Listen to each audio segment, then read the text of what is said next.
إن الحمد لله نحمده ونستعينه ونستغفره ونعوذ بالله من شرور أنفسنا ومن سيئات أعمالنا من يهده الله فلا مضل له ومن يضلل فلا هادي له وأشهد أن لا إله إلا الله وحده لا شريك له وأشهد أن محمدا عبده ورسوله قال الله تعالى في كتابه الكريم يا أيها الذين آمنوا اتقوا الله حق تقاته ولا تموتن إلا وأنتم مسلمون أما بعد أيها الإخوة,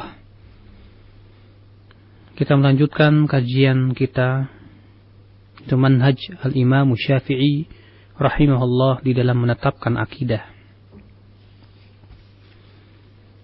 Ketahuilah ayyuhal ikhwah, sesungguhnya al-Imam Syafi'i rahimahullah adalah seorang imam yang senantiasa berpijak kepada pemahaman salafus salih.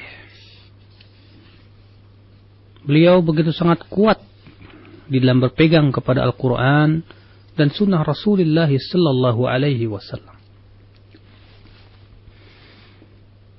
Bagi Imam Syafi'i, berpegang kepada Al-Quran dan sunnah itu adalah sebagai sebuah kewajiban. Karena ia adalah merupakan pokok. Al-Quran adalah merupakan dasar akidah. Demikian pula hadis Nabi sallallahu alaihi wasallam. Tidak boleh seorang mukmin ya akhul Islam yang mencari dalil selain Al-Quran dan hadis. Makanya ya Al-Imam Syafi'i rahimahullah menganggap bahwasannya nakal itu lebih didahulukan daripada akal. Karena sesungguhnya ayyuhal ikhwah, ya, ayat-ayat Al-Quran dan hadis-hadis Nabi sallallahu alaihi wasallam memerintahkan kita untuk senantiasa berpegang kepada keduanya. Allah berfirman dalam surat Al-Ahzab ayat 36. "Wa ma kana lil mu'minin wa la mu'minatin idza qada Allahu wa rasuluhu amra an yakuna lahumul khiyaratu min amrihim." Tidaklah layak bagi seorang mukmin, tidak pula mukminah, apabila Allah telah memutuskan suatu perkara, demikian pula Rasulnya, dia mempunyai pilihan yang lain. Tidak boleh ia mempunyai pilihan yang lain kecuali pilihan Allah dan Rasulnya. Bahkan Allah sampai bersumpah, seseorang tidak beriman sampai mereka berhukum kepada Rasulullah. Allah berfirman, "Fala wa rabbika la yu'minun hatta yuhakkimuka fima shajara bainahum, thumma la yajidu fi anfusihim harajan mimma qadaita wa yusallimu taslima." Dalam surat An-Nisa ayat 65.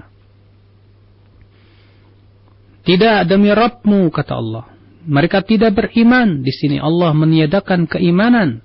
Sampai kapan? Sampai memenuhi yang telah Allah sebutkan dalam ayat ini. Hatta yuhakkimuk. Ya, yang pertama kata Allah, hatta yuhakkimuk, itu sampai mereka berhukum kepada engkau. Fima syajara bainahum, dalam perkara yang diperselisihkan di antara mereka. Thumma la yajidu fi anfusihim haraja, yang kedua, mereka tidak mendapatkan dalam diri mereka rasa berat mimma qadaita, dari apa yang engkau telah putuskan tersebut. Wa yusallimu taslima, dan yang ketiga mereka betul-betul taslim, menyerahkan diri kepada Allah Subhanahu wa taala. Di sini Allah ya akhal Islam ya meniadakan keimanan yang sempurna bagi orang yang tidak mau berhukum. Kemudian mereka tidak ya yang kedua, atau bagi mereka yang mau berhukum namun berat menerimanya, tidak mau taslim. Maka kewajiban kita adalah memenuhi tiga ini ya akhi. Yang pertama yaitu berhukum ya kepada Allah dan Rasulnya dalam perkara yang diperselisihkan. Yang kedua menerimanya dengan ya, keridhaan hati. Dan yang ketiga yaitu taslim, ya kita betul-betul menyerahkan diri kepada Allah Subhanahu wa taala. Di atas inilah ayyuhal ikhwah, Al-Imam Syafi'i berjalan. Di atas ini pula para salafun salih berjalan. Mereka semua beriman kepada Allah, beriman yang datang dari Allah, beriman kepada Rasulullah dan apa yang dibawa oleh Rasulullah. Ya, mereka diam dari sesuatu yang mereka tidak mampu dan sesuatu yang tidak disyariatkan oleh Allah Subhanahu wa taala. Makanya ayuhal ikhwah, kalau kita perhatikan di 3 generasi yang utama tidak pernah terjadi, bahkan hampir tidak pernah terjadi, ya, perdebatan antara Ahlussunnah mengenai akidah. Karena mereka semuanya di atas satu minwal, di atas satu manhaj, di atas satu pemahaman yang sahih, yang difahami oleh para sahabat Rasulullah, yang diambil langsung dari guru mereka yaitu Rasulullah sallallahu alaihi wasallam. Makanya ya Allah telah menjamin siapa yang mengikuti Al-Quran dan Sunnah, dia tidak akan pernah sesat. Allah berfirman, فَمَنِ اتَّبَعَ هُدَايَ فَلَا يَضِلُّ وَلَا يَشْقَى. Barang siapa yang mengikuti petunjukku, ia tidak akan pernah sesat dan tidak akan pernah yashqa, tidak akan pernah celaka. Ayyuhal ikhwah, Al-Imam Syafi'i rahimahullah berkata, ketika beliau menolak hujjah-hujjah ahli kalam dan beliau membatalkan istihsan, penganggapan baik dengan akal, beliau berkata, ya, di dalam kitab Al-Um halaman 7 jilid 7 halaman 298, wa kullu ma wasaftu ma'a ma ana dzakirun wa sakitun anhu iktifa'an bima dzakartu minhu amma lam adhkur min hukmillahi thumma hukmi rasulih sallallahu alaihi wasallam thumma hukmil muslimin dalilun ala an la yajuzu liman istahala an yakuna hakiman aw muftiyan an yahkuma wala an yuftiya illa min jihati khabarin lazimin wa dhalika alkitab thumma sunnah aw ma qalahu ahlul ilmi la yakhtalifuna fihi aw qiyasun ala ba'd hadha wala yajuzu lahu an yahkum wala yufti bil istihsan idza lam yakun al istihsan wajiban إذ لم يكن الاستحسان واجبا ولا فيها واحد من هذه المعاني. Kata beliau, dan semua yang aku telah sifatkan beserta apa yang telah aku sebutkan dan aku diam darinya karena mencukupi ya dengan apa yang telah aku sebutkan dari apa-apa yang belum aku sebutkan dari hukum Allah, ya, kemudian juga hukum Rasulullah, kemudian juga hukum kaum muslimin, itu merupakan dalil bahwasanya tidak boleh bagi mereka yang telah ahli untuk menjadi hakim atau mufti, yaitu untuk berhukum, tidak boleh pula ia berfatwa kecuali harus berasal dari khabar yang lazim, yaitu Al-Quran, kemudian sunnah, kemudian ya ijma ahlul ilmi, kesepakatan ahli ilmu, kemudian qiyas kepada sebagian itu. Tidak boleh dia berhukum hanya sebatas atau berfatwa dengan hanya sebatas istihsan, kata beliau, yaitu penganggapan baik dengan akal. Karena istihsan itu tidak wajib, tidak pula ya dalam salah satu makna ini. Subhanallah. Di sini Al-Imam Syafi'i ayyuhal ikhwah mewajibkan siapa saja yang menjadi hakim ataupun mufti, tidak boleh ia berhukum atau ia berfatwa kecuali dari dasar yang jelas dari Al-Quran dan Sunnah atau ijma' para ulama atau qiyas. Beliau menolak istihsan. Beliau menganggap bahwa istihsan itu bukan dalil. Karena istihsan ya akhi itu yang menganggap baik dengan akal kita. Ya. Dan yang namanya akal ya pasti berbeda-beda. Ya, menurut dia baik, belum tentu yang lain menurutnya baik. Ya, menurut manusia baik, belum tentu di sisi Allah baik. Sebagaimana Allah Subhanahu wa taala berfirman, "Wa 'asa syai'an wa huwa khairul lakum, wa 'asa an tuhibbu syai'an wa huwa syarrul lakum, wallahu ya'lamu wa antum la ta'lamun." Boleh jadi Ya, kalian tidak menyukai sesuatu ternyata itu baik buat kamu. Dan boleh jadi kamu menyukai sesuatu ternyata itu tidak baik buat kamu.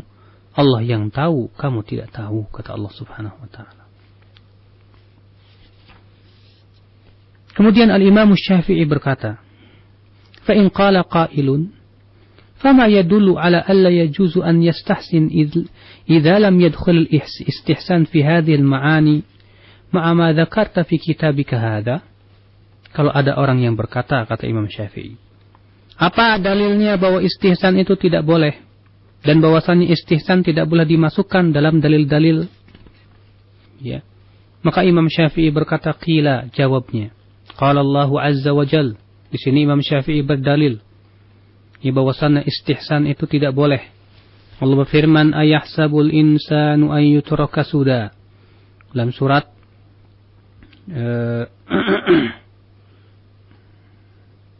ayahsabul insanu an yutraka suda, itu dalam surat Al-Qamar, ya, Al-Qiyamah, maaf, ayat 36.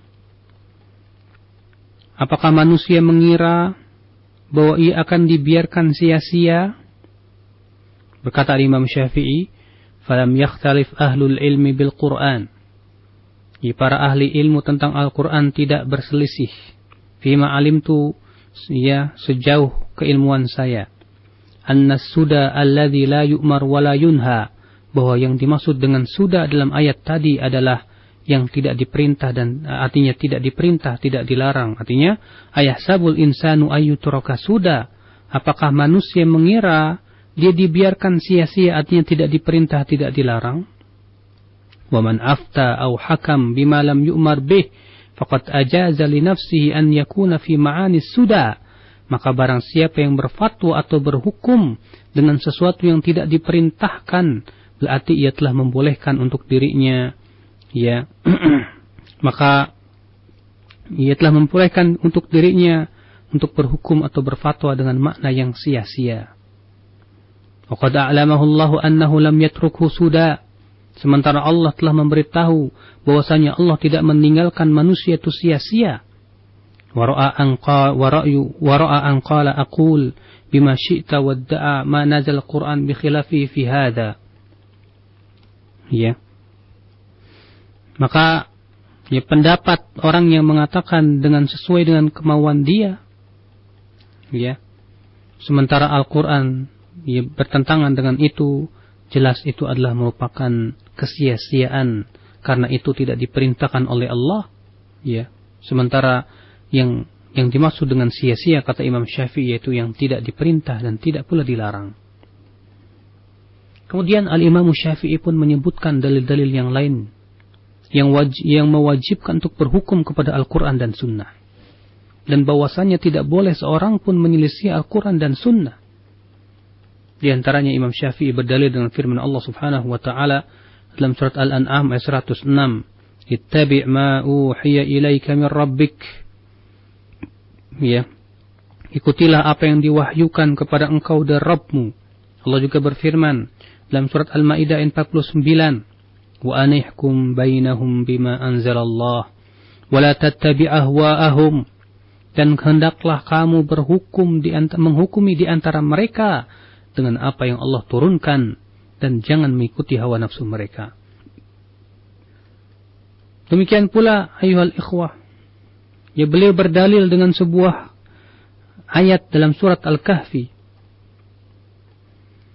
Jadi di mana dalam surat Al-Kahfi ayat 23-24 Allah berfirman, "Wala taqulanna li syai'in inni fa'ilun dzalika ghadan illa an yasha Allah. Wadhkur rabbaka idza nasit." Ya. Janganlah kamu mengatakan sesuatu bahwa aku akan melakukannya besok kecuali engkau berkata insyaallah. Di sini Allah Subhanahu wa taala melarang. Dan Rasulullah pun melakukannya. Ini menunjukkan bahwa mengamalkan Al-Quran dan Sunnah itu adalah merupakan sebuah kewajiban. Ikhwatal Islam, a'azzani Allah wa iyyakum. Fahadhal kalam, kata beliau, yadullu ala annahu yara anna Allah ma taraka lana syai'an mimma aradahu minna illa wadallana alaihi fi kitabihi aw sunnati nabiyhi sallallahu alaihi wasallam. Ya, perkataan Al-Imam Syafi'i tersebut menunjukkan bahwasannya mazhab Imam Syafi'i bahwa Allah tidak meninggalkan untuk kita sesuatu yang kita inginkan kecuali Allah telah memberikan padanya dalil dalam Al-Quran atau sunnah Nabi sallallahu alaihi wasallam. Wa anna Allah dzakara fi kitabihi kulla ma yanfa'ul muslimin, dan bahwasanya Allah menyebutkan dalam Al-Quran setiap yang bermanfaat untuk kaum muslimin. Maka tidak ada kebaikan kecuali yang ditunjukkan oleh Al-Quran dan hadis, dan tidak ada keburukan kecuali yang dilarang oleh Al-Quran dan hadis. Ya, dan apa yang didiamkan oleh Al-Quran dan hadis tidak boleh seorang pun mewajibkannya kepada seorang manusia. Ikhwatal Islam. Ya. Ketika Imam Syafi'i rahimahullah masuk ke kota Baghdad, lalu Abu Thawr datang kepadanya bersama Husain Al-Karabisi, di mana keduanya yaitu Abu Thawr dan Husain Al-Karabisi berselisih kepada mereka seringkali datang kepada Ashabur Ra'i. Kemudian Abu Thawr dan Husain Al-Karabisi ini masuk kepada Imam Syafi'i yang niat mereka untuk memperolok Imam Syafi'i rahimahullah. Kemudian Al-Husain Al-Karabisi bertanya tentang suatu permasalahan. Lalu kemudian Imam Syafi'i menjawabnya dengan firman Allah, dengan sabda Rasulullah, firman Allah, sabda Rasulullah, firman Allah, sabda Rasulullah. Ya. Kata Abu Thawr, hatta azlama alaina al-bait fatarakna bid'atana wattaba'na. Sampai-sampai menjadi gelap kepada kami rumah, tinggalkan bid'ah kami dan mengikuti Imam Syafi'i rahimahullah. Masya Allah. Ya.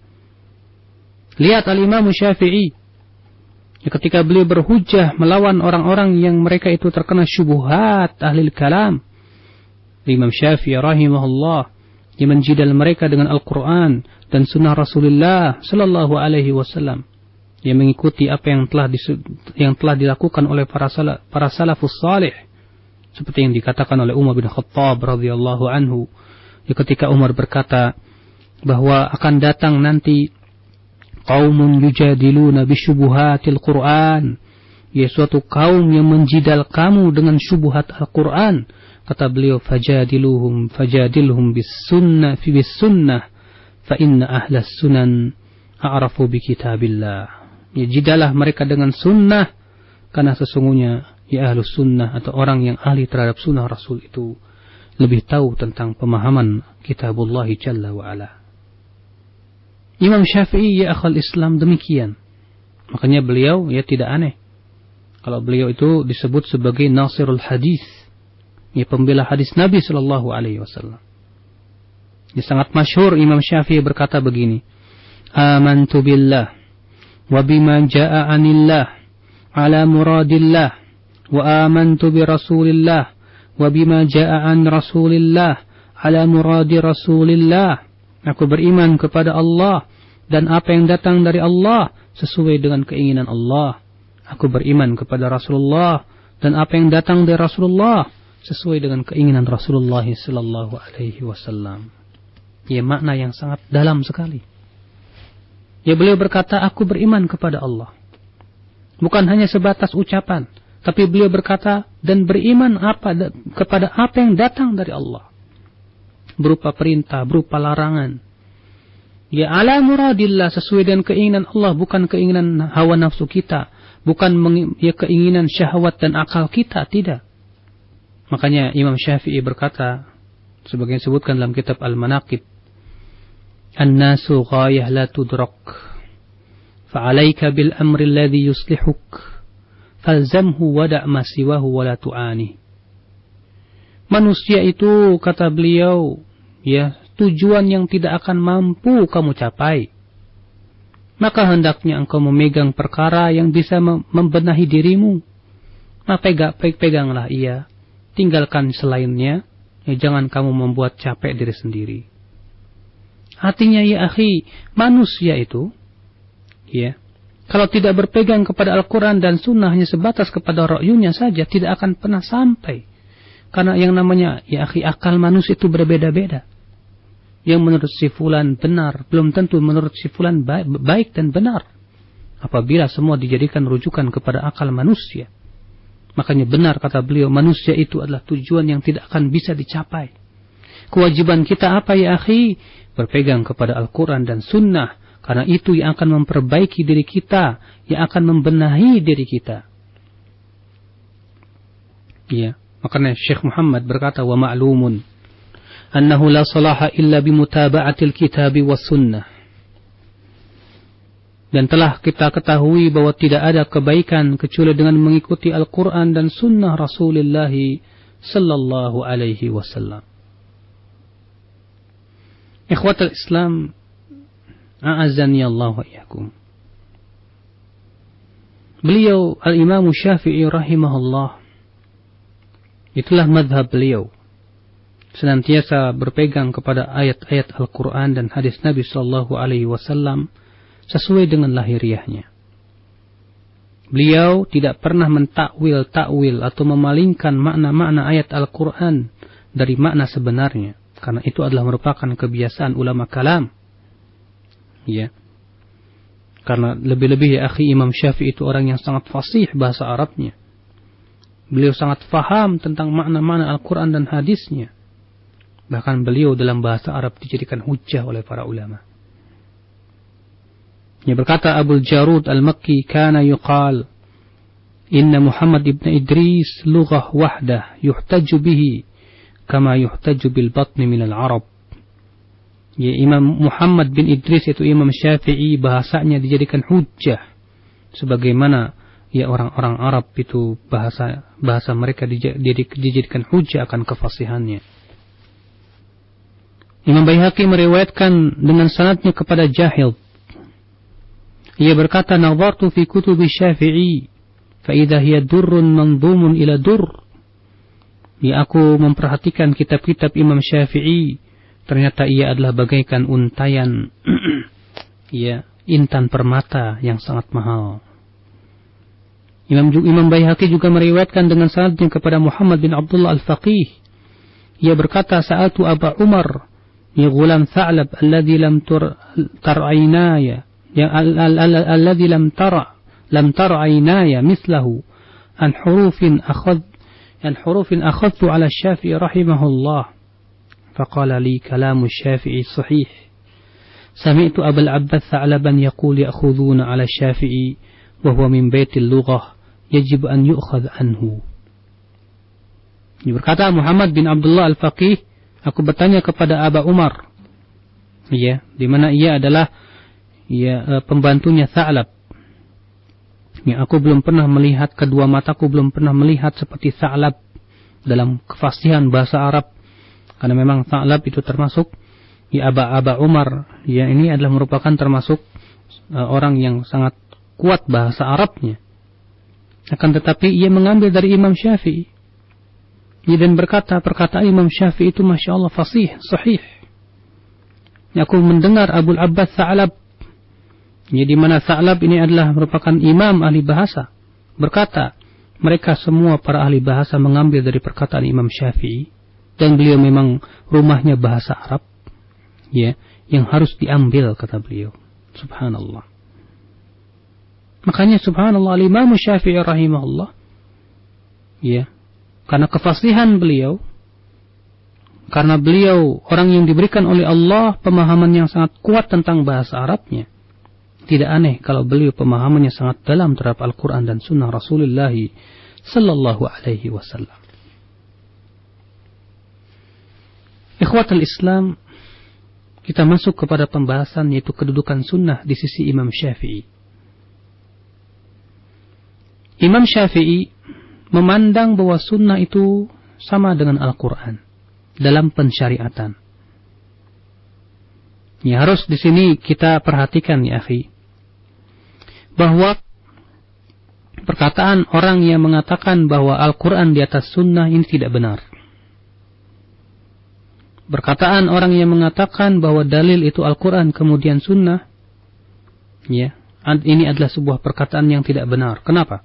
Pertama, bahwa sunnah Rasulullah itu pun berasal dari wahyu Allah.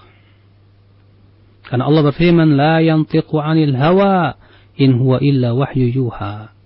Ya, Muhammad tidak pernah berbicara dari hawa nafsunya, namun ia adalah wahyu yang Allah wahyukan kepadanya.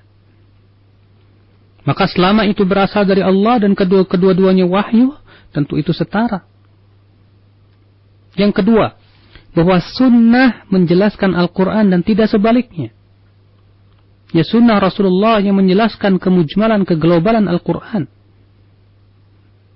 Ya, tidak demikian sebaliknya. Bukan Al-Quran yang menjelaskan sunnah Rasul Sallallahu Alaihi Wasallam. Sebagian orang ada yang berdalil dengan hadis Mu'adz. Ya, ketika ditanya, ya hai Mu'adz, apa yang engkau lakukan ya untuk menghukumi manusia? Kata Mu'adz, aku akan mengambil dalil dari Al-Quran. Kalau kamu tidak temukan, ya dari sunnah. Kalau tidak, ya dari ijtihadku. Kita jawab, ini adalah hadis yang dhaif semua sanad-sanadnya. Ya tidak sahih, terputus. Sehingga pada waktu itu tidak boleh kita berhujjah dengannya. Nah, Imam Syafi'i rahimahullah memandang bahwasanya sunnah Rasul itu sama seperti Al-Quran dalam pensyariatan. Ya, apa yang telah sahih dalam sunnah sama dengan apa yang telah tetap dalam Al-Quran. Apa yang diharamkan dalam sunnah sama dengan apa yang diharamkan dalam Al-Quran. Ya, tidak ada bedanya sama sekali. Ya, karena sesungguhnya Rasulullah sallallahu alaihi wasallam ya telah diberikan oleh Allah ya telah diberikan oleh Allah wahyu, sehingga beliau tidaklah berbicara kecuali dari wahyu dari Allah Subhanahu wa taala. Berkata Al-Imam Asy-Syafi'i rahimahullah,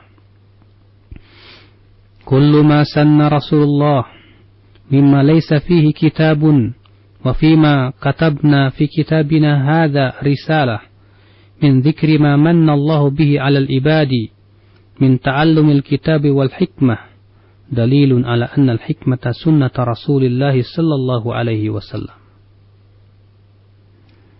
Setiap apa yang disunnahkan oleh Rasulullah dari apa-apa yang tidak ada padanya kitab, dan pada apa-apa yang telah kami tulis dalam kitab kami ini, yaitu kitab risalah, ya, dari penyebutan apa yang Allah berikan ya, kenikmatan dengannya kepada hambanya, ya, berupa mempelajari Al-Quran dan hikmah, itu semua merupakan dalil bahwasanya hikmah adalah sunnah Rasulullah sallallahu alaihi wasallam.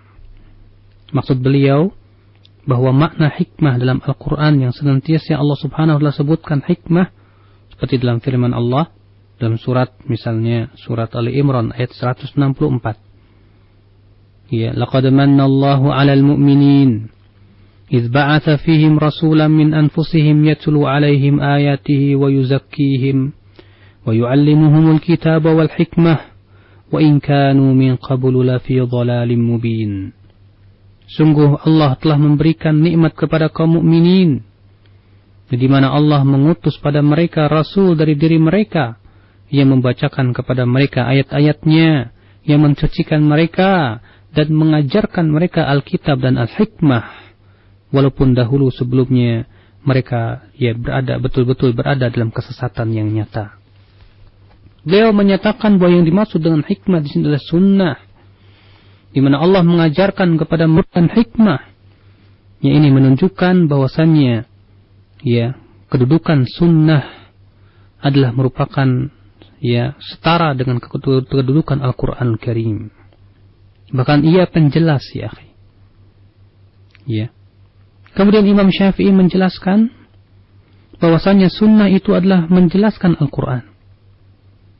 Ia menjelaskan sesuatu yang sifatnya umum dalam Al-Quran.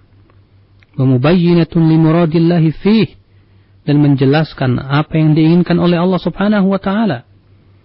Wa annaha qad tastaqillu bi ba'dil ahkam, bahkan terkadang sunnah ya akhi ya bersendirian dalam menetapkan hukum yang tidak ada dalam Al-Quran. Berapa banyak hukum-hukum yang tidak ada dalam Al-Quran ditetapkan oleh sunnah Rasulullah sallallahu alaihi wasallam. Berapa banyak hukum yang ditambahkan oleh sunnah dari apa yang ada dalam Al-Quranul Karim. Seperti bagi jejaka yang berzina, di dalam Al-Quran disebutkan dipukul 100 kali. Namun ditambahkan oleh sunnah, yaitu dengan ditambah diasingkan selama setahun. Dan keduanya hak, wajib kita terima. Karena sesungguhnya Rasulullah SAW tidaklah berbicara dari hawa nafsunya. Imam Syafi'i berkata, ma'ama dzakarna mimma aftaradallahu ala khalqihi min ta'ati rasulih wa bayyana min mawdi'ihi alladhi wada'ahu Allah bihi min dinihi ad-dalil ala anna al-bayan fil fara'id al-mansusah fi kitabillah min ahadi hadhihi al-wujuh. Ya, disertai apa yang telah kami sebutkan dari apa yang Allah wajibkan kepada hambanya berupa mentaati Rasulnya dan menjelaskan kedudukannya yang telah Allah tempatkan dari agamanya adalah merupakan dalil bahwasanya bayan, penjelasan di dalam kewajiban-kewajiban yang telah dinaskan dalam kitabullah itu dari beberapa sisi. Minha ma'atal kitab ala ghayatil bayan fihi falam yuhtaj ma'at tanzil fihi ila ghairi. Ya, di sini Imam Syafi'i menjelaskan tentang kedudukan sunnah terhadap Al-Quran. Kata beliau, yaitu yang telah dijelaskan oleh Al-Quran dengan penjelasan yang gamblang sehingga tidak butuh kepada penjelasan yang lainnya, maka itu sudah mencukupi. Wa minha ma ata ala ghayatil bayan fi fardhihi wa aftarada ta'ata rasulih wa fabayyana Rasulullah sallallahu alaihi wasallam ka'anillah kaifa farduhu wa ala man faradahu wa mata yazulu ba'duhu wa yathbutu wa yajib. Jadi antaranya yaitu yang telah dijelaskan yang mengenai kewajiban dan Allah mewajibkan untuk mentaati Rasulnya. Lalu Rasulnya menjelaskan tentang Allah, ya, yang dimaksud oleh larangan dan perintah Allah dalam Al-Quran itu. Bagaimana ya kewajiban tersebut? Atas siapa diwajibkan? Kapan tidak wajib? Dan kapan tetap? Itu diterangkan oleh Rasulullah sallallahu alaihi wasallam. Wa minha ma bayyanahu an sunnati nabiyhi bila nassi kitab. Yang ketiga kata beliau, yang dijelaskan oleh Rasulullah tidak ada dalam Al-Quranul Karim. Dan ini banyak, ya, seperti misalnya pengharaman setiap binatang yang bertaring dan berkuku, tidak ada dalam Alkitab.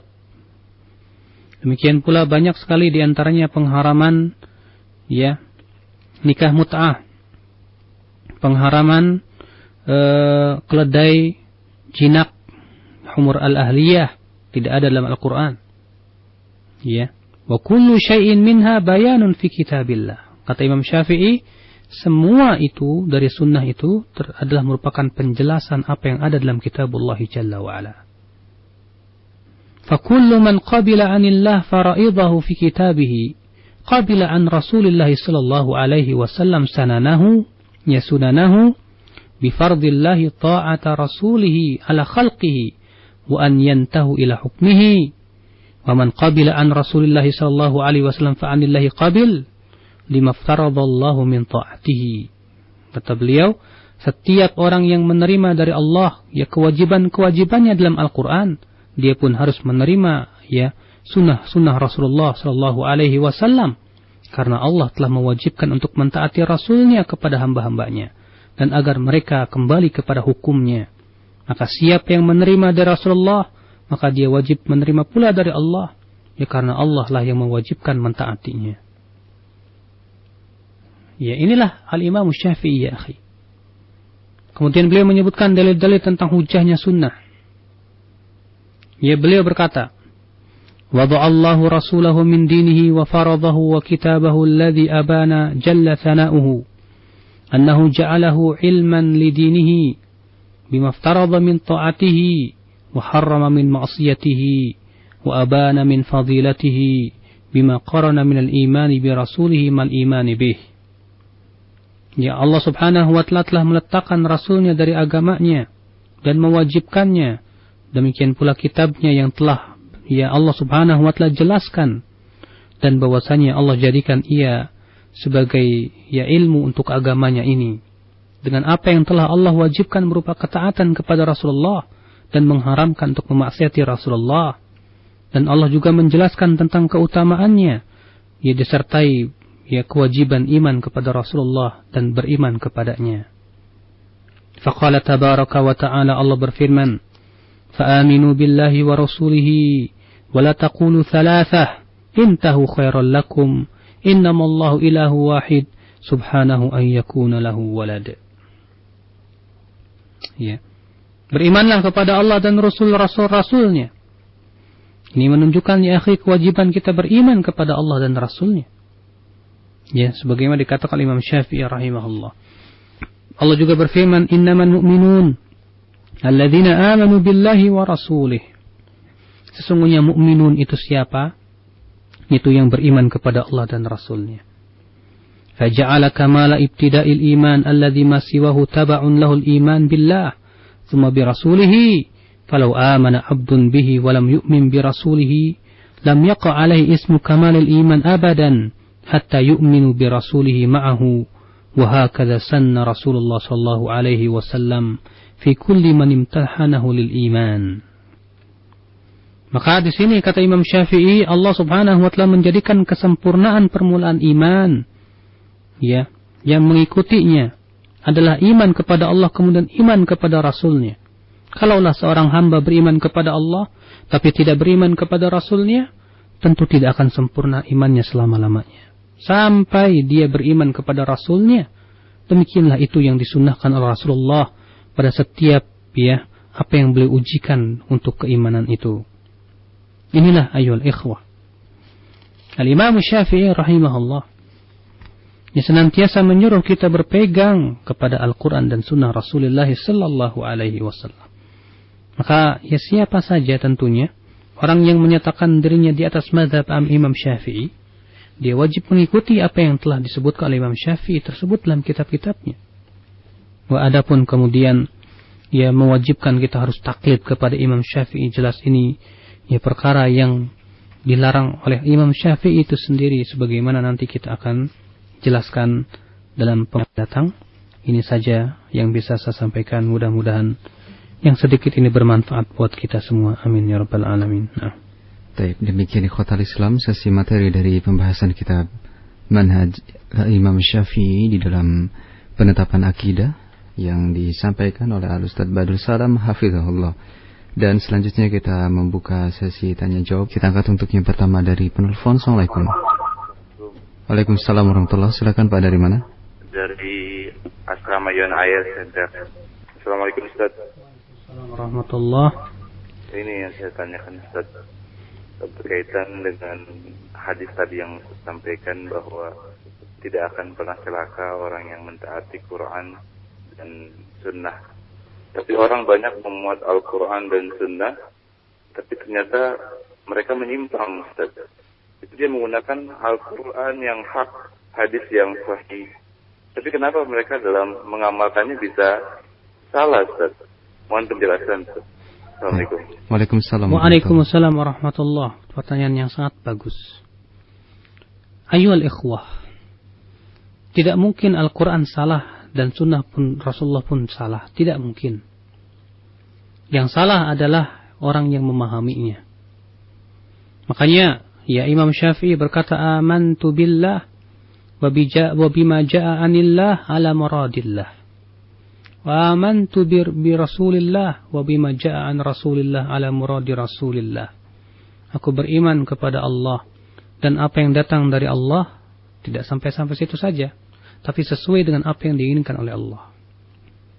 Aku beriman kepada Rasulullah dan apa yang datang dari Rasulullah, dan sesuai dengan apa yang diinginkan oleh Rasulullah sallallahu alaihi wasallam. Apa yang diinginkan oleh Allah dan Rasulnya, yaitu yang telah dipraktikkan oleh Rasulullah, dan apa yang dipraktikkan oleh Rasulullah itulah yang difahami oleh para sahabat Rasulullah sallallahu alaihi wasallam. Maka ayyuhal ikhwah, Al-Imam Syafi'i tegas mengatakan bahwa dalil itu 4, Al-Quran, Sunnah, dan pemahaman para ulama, ijma' para ulama, demikian pula qiyas. Nah, sekarang jadi permasalahan adalah ketika ada orang berdalil dengan Al-Quran dan hadisnya sahih, tapi mengapa kemudian dalam tata cara pelaksanaannya dikatakan menyimpang? Kita jawab, karena yang menyimpang adalah pemahamannya dia terhadap Al-Quran dan Sunnah. Mereka berdalil dengan ayat-ayat Al-Quran yang menyuruh kita berzikir. Kita katakan, ya amantu billah, aku beriman kepada Allah. Dan apa yang datang dari Allah. Ia bawakan hadis-hadis Nabi SAW, di antaranya hadis, Inna lillahi malaikatun sayyahin. Ya Allah mempunyai malaikat-malaikat yang bertebaran, yaltamisuna majalis dzikr, yang mereka mencari majlis-majlis zikir. Ya. Kemudian apabila mereka menemukannya, mereka mengerubunginya. Kemudian apabila telah selesai, mereka pun kembali ke langit. Lalu Allah bertanya kepada mereka, apa yang sedang dilakukan oleh hambaku? Mereka berkata, yusabbihunak wa yuhallilunak wa yukabbirunak. Mereka bertasbih, bertahlil dan bertahmid. Lalu dijadikan dalil bolehnya zikir berjamaah. Kita jawab, sesungguhnya dalil-dalil ini tidak jelas penunjukannya dari sisi tata caranya. Karena sesungguhnya tidak disebutkan dalam ayat tersebut dan dalam hadis Nabi SAW tersebut, ya bahwasanya yang dimaksud adalah zikir secara berjamaah beramai-ramai dipimpin oleh satu orang. Ya bahkan perkara ini telah diingkari oleh para sahabat, 3 sahabat agung. Yang pertama Abdullah bin Mas'ud, yang kedua Umar bin Khattab, yang ketiga adalah Khabbab bin Al-Arat. Ya. Adapun kisah Abdullah bin Mas'ud masyhur, dikeluarkan oleh Imam Ad-Darimi, ya, dengan sanad yang sahih insyaallah sebagaimana ya telah dijelaskan oleh para a'immah. Dan salah besar orang yang menyatakan bahwa ya kisah Ibnu Mas'ud ini kisah yang dhaif, karena Amr bin Yahya, ya perawi daripada hadis itu, ya, walaupun dikatakan oleh Imam Ibnu Ma'in laisa bisyai', namun ya riwayat Imam Ibnu Ma'in yang mengatakan bahwasanya ya Amr bin Yahya laisa bisyai' itu adalah riwayat yang sangat dhaifah. Ya, karena yang meriwayatkannya adalah Ahmad bin Abi Yahya, dia kadzab. Demikian pula perkataan Imam Ibnu Ma'in ketika mengomentari tentang Amr bin Yahya bahwa ia adalah ya seorang rawi yang tidak diridhai. Ternyata dalam sanadnya kepada Imam Ibnu Ma'in ada rawi yang bernama Ahmad bin Ali, yaitu Al-Madaini. Dan dia itu laisa bidzaq, kata Ibnu Yunus. Yang sahih dan yang rajih bahwa Ibnu Ma'in sebagaimana disebutkan dalam riwayat Ishaq bin Mansur, dikeluarkan oleh Imam Ibnu Abi Hatim dalam kitab beliau ya Al-Jarh wa Ta'dil, bahwasannya ya Ibnu Ma'in berkata tentang Amr bin Yahya ia adalah thiqah. Adapun ayahnya ya yaitu Yahya bin Amr, dia pun seorang yang thiqah. Maka dari itu la syak, saya tidak ragu akan kesahihan hadis ini atau ya riwayat tersebut. Di mana Imam Ibnu Mas'ud yaitu Abdullah bin Mas'ud radhiyallahu an, ya ketika mendatangi suatu kelompok yang berzikir berjamaah dipimpin oleh satu orang. Ya apabila pemimpinnya berkata Sabbihullaha mi'ata marrah, bertasbihlah 100 kali, mereka pun bertasbih 100 kali. Apabila dikatakan bertahlilah 100 kali, mereka semua bertahlil 100 kali. Apa yang dikatakan oleh Abdullah bin Mas'ud? Ya'uddu sayyi'atikum fa ana dhaminun alla yadhi'a minkum syai'an atau syai'un. Ya, hitung saja kesalahan-kesalahan kalian, saya jamin tidak akan hilang dari kesalahan kalian sedikit pun juga. Waihakum ummata Muhammad, celaka kamu hai umat Muhammad, ma asra'a halakatakun, betapa cepatnya kebinasaan kamu. Ya. Di sini Imam Abdullah bin Mas'ud radhiyallahu an mengingkari ya cara-cara zikir yang tidak pernah dilakukan oleh para sahabat. Demikian pula Umar bin Khattab, demikian pula Khabbab bin Al-Arat yang mengingkari, dan tidak ada satupun para sahabat yang mengomentari perbuatan Abdullah bin Mas'ud. Tidak pula ya satupun sahabat yang mengingkari perbuatan Umar. Dan sudah maklum bahwa apabila perbuatan para sahabat tidak diingkari oleh sahabat yang lainnya, itu adalah merupakan ijma', hujjah yang harus kita ambil. Dan itu pula yang dinyatakan oleh Imam Syafi'i, dalam kitab beliau yaitu Ar-Risalah. Maka disinilah pemahaman ini harus kita pahami sesuai dengan apa yang difahami oleh para sahabat Rasulullah. Makanya Imam Syatibi dalam kitab Al-Muwafaqat menegaskan bahwa dalil syariat itu tidak lepas dari 3 keadaan. Keadaan yang pertama yaitu yang dipahami oleh para sahabat secara terus-menerus, yang diamalkan oleh para sahabat secara terus-menerus, atau dalam kebanyakan waktu, maka ini kita amalkan. Keadaan yang kedua yaitu jarang para sahabat melakukannya atau dalam keadaan tertentu saja, maka kita pun tidak boleh melakukannya secara terus-menerus. Keadaan yang ketiga yaitu tidak ada satupun para sahabat yang mengamalkan dengan demikian caranya, maka itu tidak boleh kita amalkan. Karena para sahabat Rasulullah orang yang paling tahu bagaimana Rasulullah mengamalkan sabdanya, bagaimana Rasulullah SAW mengamalkan titahnya sendiri. Mereka langsung melihat bagaimana Rasulullah SAW mengamalkan Islam ini. Makanya aneh kalau sebagian mereka berkata bahwa perkataan bertentangan dengan hadis. Subhanallah. Padahal kalau dia mau melihat tentang dalil tentang yang menyebutkan tadi dengan lafaz majlis zikir, tidak disebutkan di situ. Apakah ia dipimpin satu orang, ataukah mereka suatu kaum yang berzikir masing-masing di sebuah masjid, ataukah mereka yang sedang menuntut ilmu, bahkan yang difahami oleh Anas bin Malik sebagaimana dikeluarkan oleh Khatib Al-Baghdadi dalam kitab Al-Faqih wal Mutafaqih. Beliau menyatakan yang dimaksud dengan majlis zikir itu adalah halaqul ilm, yaitu halaqah ilmu, yaitu majlis-majlis ilmu Allah Subhanahu wa taala. Itu yang difahami oleh seorang sahabat yang mulia yaitu Anas bin Malik sebagaimana dikeluarkan oleh Al-Khatib Al-Baghdadi dalam kitab Al-Faqih wal Mutafaqih. Wallahu a'lam. Baik, kita angkat berikutnya dari penelpon kembali. Assalamualaikum. Assalamualaikum warahmatullahi wabarakatuh. Silakan Pak, dari mana? Dari Ridwan Pondok Kelapa, Pak. Silakan. Menyambung pertanyaan Ikhwan tadi, Pak. Ini mereka ada yang berpaham tuh, barusan sudah Pak Ustaz jelaskan pengertian majelis itu kan beramai-ramai. Jadi pemahaman mereka pernah saya tanyakan begitu. Jadi tadi barusan sudah Ustaz jelaskan, jadi mungkin bisa dijelaskan lagi. Terima kasih. Assalamualaikum warahmatullahi wabarakatuh. Waalaikumsalam warahmatullahi wabarakatuh. Tentu kita bertanya kepada mereka, mana yang lebih fasih antara kita dengan para sahabat terhadap bahasa Arab? Apakah para sahabat kita lebih fasih dari bahasa Arab, sehingga ketika dikatakan majlis kita lebih faham tentang makna majlis daripada para sahabat Rasulullah? Apakah kita lebih faham tentang bahasa Arab daripada para tabi'in? Apakah kita lebih faham bahasa Arab daripada Imam Syafi'i yang dikatakan bahwa bahasa Arabnya hujjah oleh para ahli lughah? Mereka tidak ada satupun yang memahami dari kata majlis itu dengan mengadakan sebuah cara tersendiri dengan dipimpin satu orang berzikir beramai-ramai. Subhanallah, inilah akibat daripada orang yang terkadang merasa dirinya tahu bahasa Arab tapi tidak pernah rujuk kepada pemahaman imam-imam bahasa Arab. Para sahabat orang yang sangat fasih, sangat faham terhadap makna-makna bahasa Arab. Para tabi'in, para tabi'un demikian pula. Mengapa tidak ada satupun dari mereka yang melakukan seperti yang dilakukan oleh mereka? Tidak pernah ada satupun nukilan mau mereka berkumpul beramai-ramai seperti yang dilakukan di zaman sekarang ini. Kalaulah ada, tentu telah mereka lakukan, walaupun sekali ataupun 2 kali.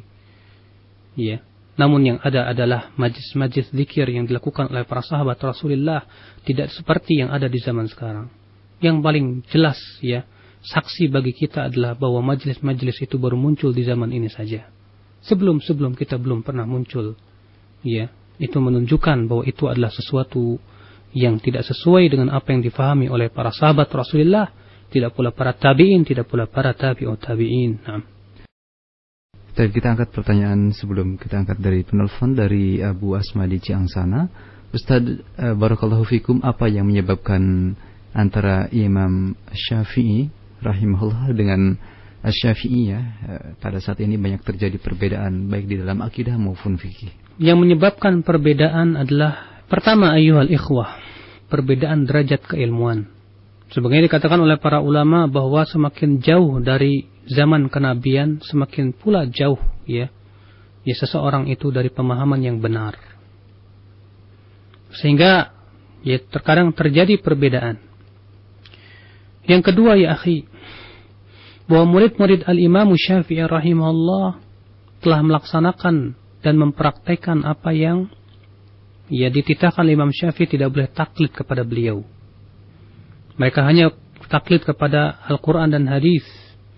Maka murid-murid Imam Syafi'i ketika menemukan suatu dalil yang bertentangan dengan mazhab Syafi'i, mereka ambil ya dalil ya tanpa mengurangi rasa hormat mereka kepada Imam Syafi'i. Demikian ya di generasi-generasi murid-murid Imam Syafi'i terdahulu. Jadi mereka ketika menyelisih pendapat Imam Syafi'i bukan dengan hawa nafsu. Ketika menyelisih pendapat Imam Syafi'i bukan dengan ya sebatas akal dan ra'yu, tapi mereka menyelisih pendapat Imam Syafi'i karena mereka melihat adanya dalil yang lebih kuat. Dan ini adalah ya perbuatan yang mahmud, yang terpuji. Dan itu yang diperintahkan Imam Syafi'i sendiri. Sampai datanglah yaitu suatu kaum yang mewajibkan harus taklid, yang menganggap bahwa ra'yu itu segala-galanya. Ya, ketika ilmu kalam telah masuk dalam pembahasan-pembahasan ilmu fikih, ilmu hadis dan yang lainnya, yang kemudian ya muncullah orang-orang yang dinisbatkan kepada mazhab Syafi'iyah, akan tetapi mempunyai ara, pendapat-pendapat yang aneh dan menyimpang, yang kemudian menulis buku-buku dengan diatasnamakan atas mazhab Syafi'iyah, ya kemudian jadikan sebuah panduan-panduan, ya sehingga pada waktu itu kini itu sebagai sebuah mazhab Syafi'i padahal bukan sama sekali. Kemudian di antara sebabnya ya akhi, yaitu ya munculnya ya pemikiran-pemikiran Mu'tazilah dan mendewakan akal yang berupa ilmu kalam. Ilmu kalam itu yang kemudian merusak banyak pemikiran ya kaum muslimin. Sehingga pada waktu itu ya mereka berbicara tentang ilahiyat sebatas dengan ra'yu, sebatas dengan pemikiran. Akhirnya mereka di antara mereka ada yang berkata mazhab kami dalam fikih mazhab Syafi'i, dalam masalah akidah ya mazhab kami Asy'ari, dalam masalah ibadah mazhab kami Sufi. Akhirnya mereka mencampurkan gado-gado ya, sehingga pada waktu itu ya tercampur padanya antara kebenaran dan kebatilan. Na'udzubillah. Nah. Baik, kita angkat dari penelpon kembali. Assalamualaikum.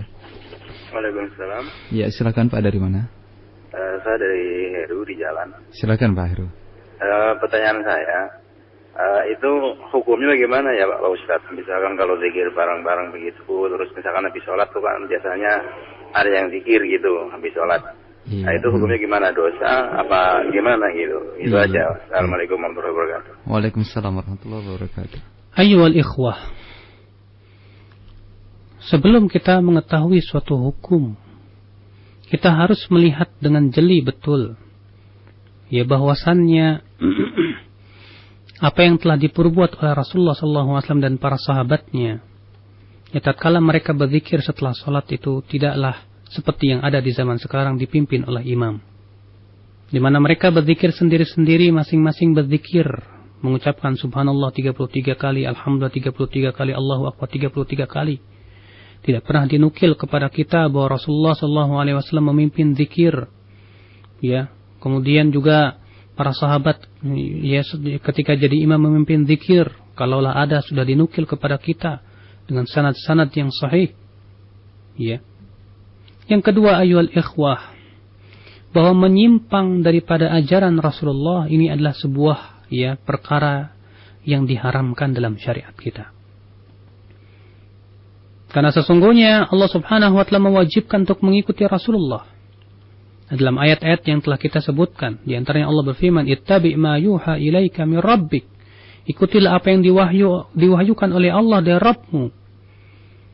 Ya Allah menyuruh Rasulullah untuk mengikuti wahyu Allah, dan apa yang diperbuat oleh Rasulullah berasal dari wahyu Allah. Ya berarti orang yang menyelisihi petunjuk Rasulullah, ia telah menyelisihi wahyu Allah Subhanahu wa taala. Ya, maka barang siapa yang menyelisihi wahyu Allah, berarti ia telah melakukan keharaman Allah Subhanahu wa taala. Ya, bukankah Allah berfirman, "Falyahdharil ladzina yukhalifuna an amrih an tusibahum fitnah aw yusibahum adzabun alim." Ya, hendaklah waspada orang yang menyelisihi perintah Allah itu untuk ditimpa fitnah atau ditimpa azab yang pedih. Ketika Allah menyebutkan bahwa orang yang menyelisihi perintah Allah dan Rasulnya, ya akan ditimpa fitnah atau azab yang pedih, itu menunjukkan itu adalah dosa yang besar, bukan dosa yang kecil. Makanya Rasulullah SAW setiap kali berkhutbah Jumat, ya beliau senantiasa dan sering kali berkata, ya iyyakum wa muhdatsatil umur, jauhi oleh kalian segala perkara yang diada-adakan. Fa inna kulla bid'atin dhalalah, karena setiap bid'ah itu sesat, kata Rasulullah SAW. Maka la syak ya akhi, bahwasanya menyelisihi perintah Allah dan Rasulnya dengan membuat ibadah-ibadah yang tidak pernah dicontohkan oleh Rasulullah, ini jelas menyelisihi perintah Allah dan Rasulnya, menyelisihi apa yang telah Allah wahyukan kepada hamba-hambanya. Bahkan ini adalah merupakan perkara yang lebih berat dari sebatas ia berbuat maksiat, sebagaimana dikatakan oleh para ulama. Seperti Imam Sufyan Ats-Tsauri rahimahullah berkata, al-bid'atu ahabbu ila iblis minal ma'siyah. Ini bid'ah lebih dicintai oleh iblis daripada maksiat. Kenapa demikian? Kata Sufyan Ats-Tsauri, fa inna sahibal ma'siyah yutabu minha. Orang yang berbuat maksiat ada kemungkinan besar taubat. Kenapa? Karena ia tahu dan mengakui itu adalah maksiat. Anda tanya kepada pelaku maksiat, pelaku misalnya pelacur, Anda tanya kepadanya, bukankah melacur itu dosa? Ia mengakui itu dosa. Anda tanya kepada orang yang mencuri, bukankah mencuri itu dosa? Dia mengakui itu dosa. Wa sahibul bid'ah la yutabu minha, kata Sufyan Ats-Tsauri, sementara pelaku bid'ah itu sulit untuk bertaubat. Kenapa? Karena dia masalahnya melakukan sesuatu itu menganggap baik. Orang kalau sudah menganggap baik, sulit untuk meninggalkannya. Ya, kalau antum tanya kepada pelaku bid'ah itu buruk, dia akan marah. Dia menganggap itu baik. Maka dari sisi sinilah, ya bid'ah lebih berat daripada maksiat. Bahkan Syekhul Islam Ibn Taimiyah dalam Majmu' Fatawa menegaskan bahwa ya bid'ah itu lebih berat daripada maksiat dengan ijma' kaum muslimin. Ditunjukkan oleh sunnah dan ijma'. Ya. Nah ini ayyuhal ikhwah, maka berhati-hatilah kita dari sesuatu yang sifatnya bid'ah, karena itu adalah merupakan menyelisihi perintah Allah dan Rasulnya. Iya. Nah. Baik. Kita angkat berikutnya dari pertanyaan pesan singkat Pak Saiful di Cilandak. Ustaz, bagaimanakah melatih atau menjadikan diri kita sebagaimana generasi para salafus soleh yang apabila mereka mendengar ataupun mendapatkan perintah dari Al-Quranul Karim dan sunnah yang sahih, mereka langsung benar-benar melaksanakannya tanpa menundanya atau melalaikannya. Terima kasih. Jelas ya akhi, itu semua akibat daripada akidah yang telah kokoh dalam hati mereka. Makanya Aisyah radhiyallahu anha, sebagaimana dikeluarkan oleh Bukhari dalam sahihnya, berkata, adalah yang pertama kali turun dari Al-Quran adalah tentang surga dan neraka. Ditempa akidahnya, dikuatkan, ya dikokohkan. Ya kalaulah, kata Aisyah, yang pertama kali turun jangan kamu mencuri, kami akan berkata kami tidak akan meninggalkan mencuri selama-lamanya. Karena akidah belum kuat. Makanya pengokohan akidah itu sangat bermanfaat sekali. Ya, mengapa para nabi dan rasul semuanya dakwah yang pertama kali adalah pembetulan akidah. Syahidah ilallah Muhammadur Rasulullah. Pemahaman tentang makna la ilaha illallah, konsekuensinya apa? Ya, ketika sudah menghunjam akidah pada diri seseorang, maka ia segera mentaati Allah dan Rasulnya dengan sukarela dan penuh cinta. Tapi ketika akidah itu belum kokoh di hati seseorang, masih banyak penyakit hawa nafsu yang ada pada dirinya, taslimnya berkurang, ketaatan kepada Allah dan Rasulnya berkurang, di mana dia lebih senang untuk mengikuti hawa nafsu dan syahwatnya, maka yang seperti ini pun akan berkurang pura taslim dia kepada Allah dan Rasulnya itu. Maka dari itulah, disinilah kewajiban seseorang berusaha untuk menempa akidahnya dengan mempelajari kitab-kitab tauhid, dengan mengenal Allah Rabbul Alamin, siapa Allah, pencipta langit dan bumi, bagaimana sifatnya, bagaimana namanya, dengan mempelajari tentang surga dan neraka, dengan mengetahui bagaimana indahnya surga, bagaimana dahsyatnya api neraka, dengan mengetahui hakikat kehidupan kita di dunia, bahwa kita ini hanyalah hamba Allah Subhanahu wa ta'ala yang akan mati dan bertemu dengan Allah. Sehingga pada waktu itu ya akhi, ketika akidah kita sudah tertempa, ketika kita yakin dengan seyakin-yakinnya bahwa kita ini akan mati dan akan dimintai pertanggungjawaban oleh Allah, pada waktu itu kita akan senantiasa mengatakan sami'na wa ata'na. Nah. Kemudian dari Abu Nisa di Tangerang, Ustadz, bagaimanakah membedakan pengertian sunnah yang di antara pengertiannya apabila tidak dikerjakan maka tidak apa-apa, dan apabila tidak dikerjakan tidak apa-apa, dan apabila dikerjakan mendapat pahala, dengan pengertian sunnah juga bisa merupakan sebuah kewajiban. Mohon penjelasan. Ayyuhal ikhwah, sesungguhnya makna sunnah sebelum munculnya ilmu-ilmu seperti ilmu fikih, ilmu usul fikih, itu adalah sesuatu yang diperintahkan oleh Allah Subhanahu wa ta'ala. Setiap yang diajarkan oleh Rasulullah itulah sunnah. Ya, karena sunnah secara bahasa artinya tata cara. Ya, tata cara. Sunnah Rasulullah yang dipahami oleh para sahabat adalah ajaran Rasulullah secara umum, baik yang wajib maupun yang sunnah. Namun kemudian ketika muncul berkembang ya ilmu-ilmu fikih, ilmu usul fikih, mereka kemudian ya mendefinisikan sunnah dengan sesuai dengan istilah yang ada pada ilmu fikih itu. Maka ya dalam ilmu fikih misalnya, ya Imamul Haramain Al-Juwaini dalam kitab Al-Waraqat dia memberikan definisi sunnah itu ma yuthabu ya ala fi'li fa'iluhu, yaitu orang yang diberikan, pelakunya diberikan pahala dan orang yang meninggalkannya tidak berdosa. Namun definisi ini pun juga banyak dikritik oleh para ulama juga setelahnya. Ya. Kenapa? Karena definisi ini cacat dari sisi apa? Pertama, ya, yang diberikan orang yang melakukannya akan diberi pahala.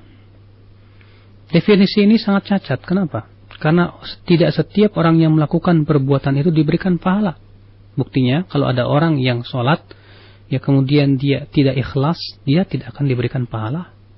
Kalau dia riya, ya mengharapkan pujian manusia, tidak akan diberikan pahala oleh Allah. Ya, definisi ini saja sudah ini cacat. Makanya sunnah itu adalah ya yaitu setiap yang diperintahkan oleh Rasulullah dengan perintah yang tidak kuat, di mana ya pelakunya yang meninggalkannya ini tidak mendapatkan dosa, namun itu adalah merupakan aib karena ia telah meninggalkan sesuatu yang disunahkan oleh Rasulullah sallallahu alaihi wasallam. Ya. Akibat daripada definisi yang salah, banyak orang yang terkadang ya terhadap sunnah pun sikapnya jadi salah. Akibatnya dia berkata apa? Ini cuma sunnah. Ya, enggak berdosa, ini saya tinggalkan. Ya, ketika ia melakukan makruh, dia berkata, ini cuma makruh. Ya, kalau saya melakukannya tidak berdosa. Subhanallah. Nah, ini adalah sebuah pemahaman yang tidak benar tentunya. Maka dari itulah ya ketika kita mendengarkan kata sunnah, seharusnya yang harus kita pahami pertama kali adalah sunnah itu adalah setiap yang diajarkan oleh Rasulullah, itu dulu. Tapi kalau kita berbicara tentang masalah ya, ilmu fikih misalnya, baru kita katakan sunnah adalah yang demikian. Menurut ya ilmu hadis misalnya sunnah beda lagi. Menurut kaidah usul fikih misalnya beda lagi. Menurut ya, ilmu akidah beda lagi. Namun ya kalau kita mutlakan sunnah, itu maksudnya adalah yaitu apa yang telah diajarkan oleh Rasulullah. Semua ajaran-ajaran Rasulullah itu adalah sunnah Rasulullah sallallahu alaihi wasallam. Nah. Baik. Kemudian kita angkat dari penelpon kembali. Assalamualaikum. Halo. Halo. Iya, silakan Pak, dari mana? Ini siapa? Dari Pak Rahmat. Iya. Silakan Pak Rahmat. Ini Pak. Assalamualaikum Pak Ustaz. Waalaikumsalam warahmatullahi wabarakatuh. Ini mau tanya, itu kalau berzikir dengan jamaah yang tidak sunnah gimana Pak Ustaz ya? Iya, maksud Bapak? Kita melaksanakan sholat tapi tidak dengan yang mengikuti sunnah gitu. Iya. Ya. Itu gimana Pak? Apa kita laksanakan sholat maksudnya gimana Pak? Berjamaah dengan ya, tapi sholat jamaah. Imamnya itu tidak dengan ini. Ya berzikir bareng gitu. Iya. Tapi kita kan udah tahu begini sunnahnya gitu. Kalau berzikir kan ya sendiri, itu ya. Apa gimana gitu kan? Iya. Ya kewajiban Bapak adalah pertama tetap sholat berjamaah. di masjid, walaupun imamnya itu suka berbuat bid'ah, selama ia tidak kafir dan tidak murtad dari agama Islam, ya tetap kita sholat di belakang dia. Ya, karena sholat berjamaah itu wajib atas setiap laki-laki muslim. Yang kedua adalah kita hindari atau kita tinggalkan bid'ahnya itu. Kita tidak ikut-ikutan, ya kita berpikir sendiri saja.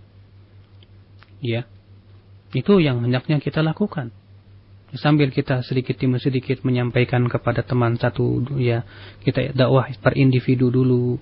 Ya kita dekati satu orang, kita fahamkan, kita berikan hujah-hujah dan dalil yang kuat. Ya semoga Allah memberikan hidayah kepada mereka. Nah. Baik, kita angkat pertanyaan dari pesan singkat atau dari pertanyaan yang sudah masuk dari Bapak Sunaryo di Depok. Ustadz, bagaimanakah memberikan jawaban jelas dan tegas kepada orang yang mengatakan bahwasanya penisbatan kepada salaf atau menjadi atau salafi merupakan sesuatu yang bid'ah, dan orang yang atau mereka yang menisbatkan diri kepada salafi sudah atau hendak mengganti penisbatan terhadap Ahlus Sunnah wal Jamaah. Mohon penjelasan.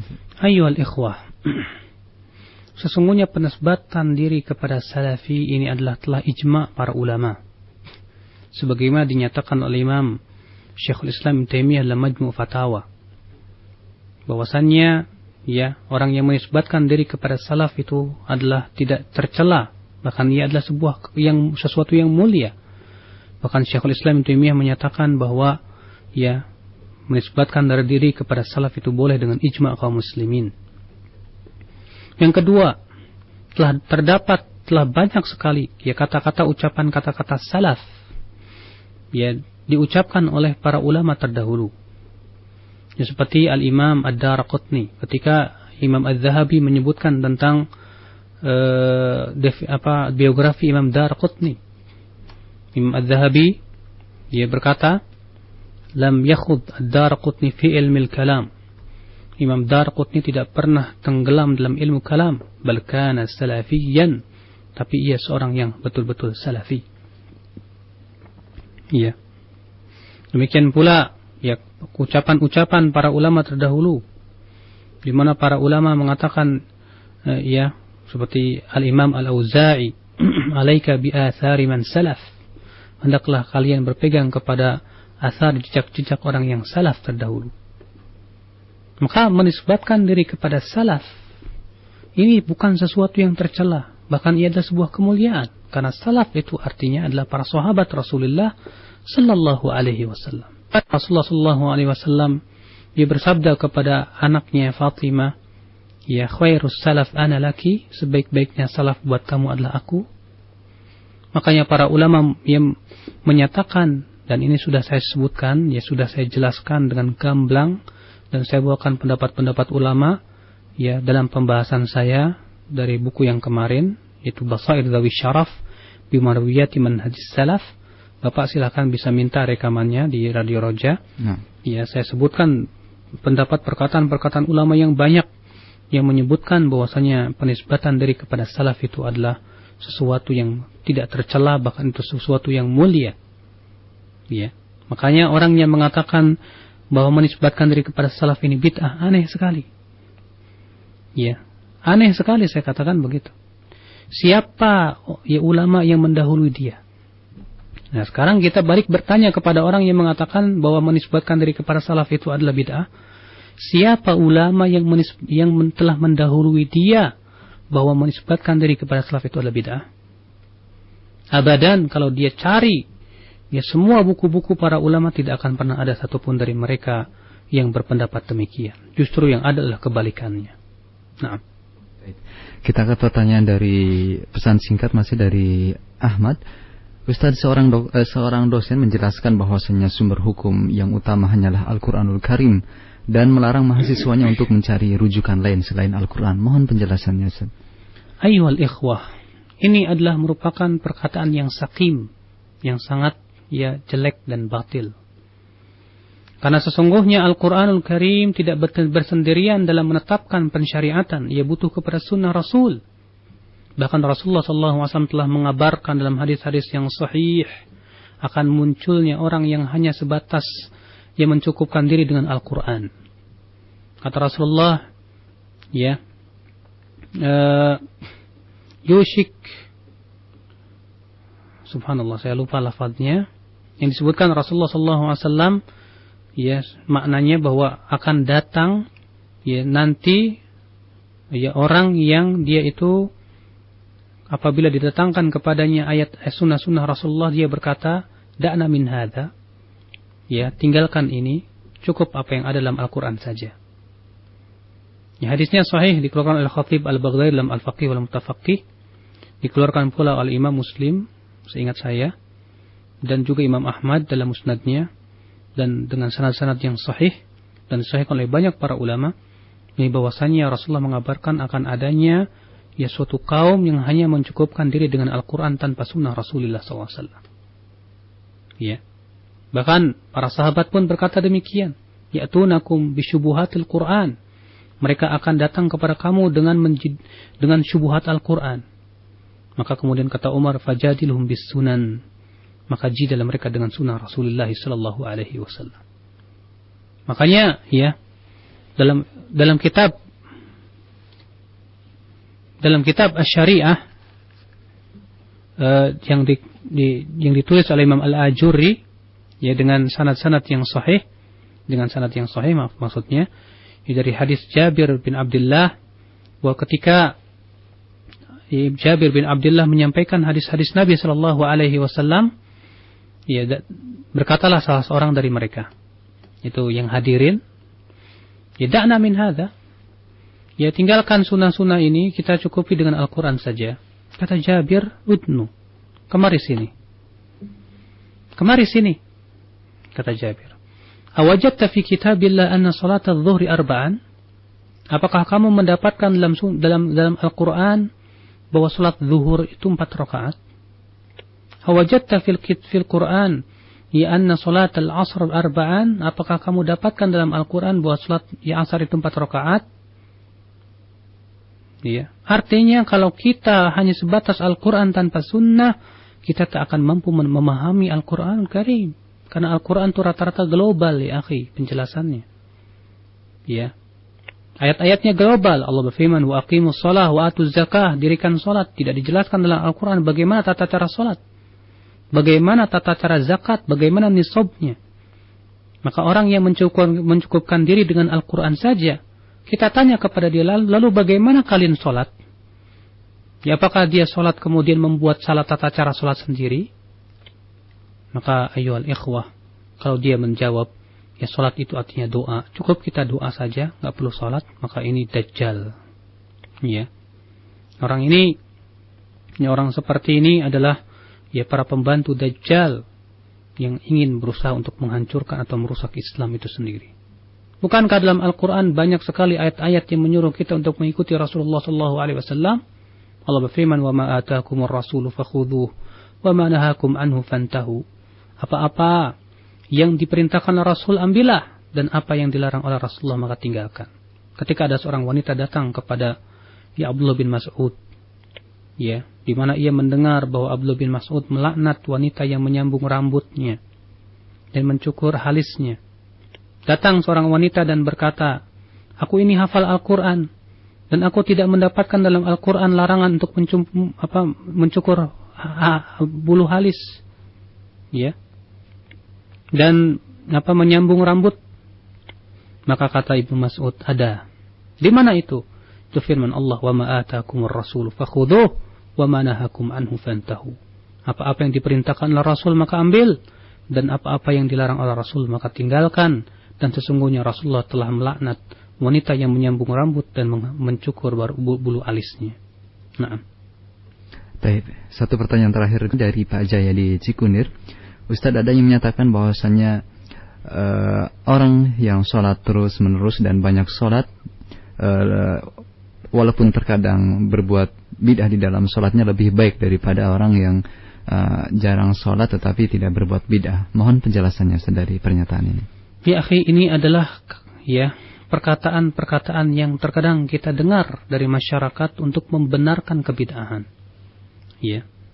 Kalau kita seperti sering kali di kampung kita ini, di sini, Ya, ketika kita sampaikan bahwa misalnya usolli, yang melafadzkan niat itu tidak ada dalilnya dari syariat. Apa katanya? Mendingan yang masih usolli tapi sholat daripada yang nggak sholat sama sekali. Yeah. Subhanallah, ini ya sesuatu yang pendalilan yang sangat aneh sekali. Kita katakan yang pertama, bahwa sesungguhnya mengikuti sunnah Rasul itu lebih baik, dan memaksiati Rasulullah itu adalah tidak baik. Ya, kita katakan lebih baik engkau sholat dalam keadaan tidak berbuat bid'ah daripada engkau sholat daripada berbuat bid'ah, dan lebih baik lagi daripada orang yang tidak sholat sama sekali. Maka ya harus difahami di sini bahwasannya kewajiban kita adalah berusaha untuk membersihkan ibadah kita dari berbagai macam bid'ah. Tidak boleh kita katakan orang tersebut banyak sholatnya, ya, tapi dia berbuat bid'ah, lebih baik daripada orang yang tidak sholat. Kita katakan la syak, orang yang tidak sholat itu tidak lebih baik ya daripada orang yang sholat tapi berbuat bid'ah. Ya, kita akui bahwa orang yang sholat tapi berbuat bid'ah lebih baik daripada orang yang tidak sholat sama sekali. Tapi yang jadi permasalahannya adalah ya lebih baik kita sholat namun tidak berbuat bid'ah daripada yang kamu sholat ya berbuat bid'ah. Karena sesungguhnya ya akhi, ya bid'ah itu telah kita jelaskan sesuatu yang berat, yang dimurkai oleh Allah Subhanahu wa taala, yang dilarang oleh Rasulullah sallallahu alaihi wasallam. Mana yang lebih baik? Ya orang yang sholat berbuat bid'ah. Yang satu lagi orang yang sholat tapi suka mencuri. Mana yang lebih baik? Ya bila dia jawab ya lebih baik sholat tapi berbuat bid'ah daripada sholat mencuri, ya kita jawab bahwa perkataan ini adalah ya batil. Kenapa? Karena sudah kita sebutkan bahwasanya bid'ah lebih berat daripada maksiat. Tentu kita katakan yang lebih baik adalah ya kita tidak sholat, tidak mencuri, dan tidak berbuat bid'ah. Sahih. Akan kesalahannya adalah ketika diperbandingkan dua perkara, yang satu sholat berbuat maksiat, yang satu sholat berbuat bid'ah, mana yang lebih ringan daripada keduanya? Tentu kita katakan orang yang sholat tapi suka mencuri lebih ringan daripada orang yang suka sholat tapi berbuat bid'ah. Mengapa demikian? Karena telah kita sebutkan tadi bahwa ijma' para ulama yang menyebutkan, ini kesepakatan para ulama, konsensus mereka, bahwa bid'ah lebih berat daripada maksiat. Bid'ah lebih berat daripada maksiat. Ya, akan tetapi tentunya sebaik-baiknya petunjuk atau petunjuk Rasulullah sallallahu alaihi wasallam.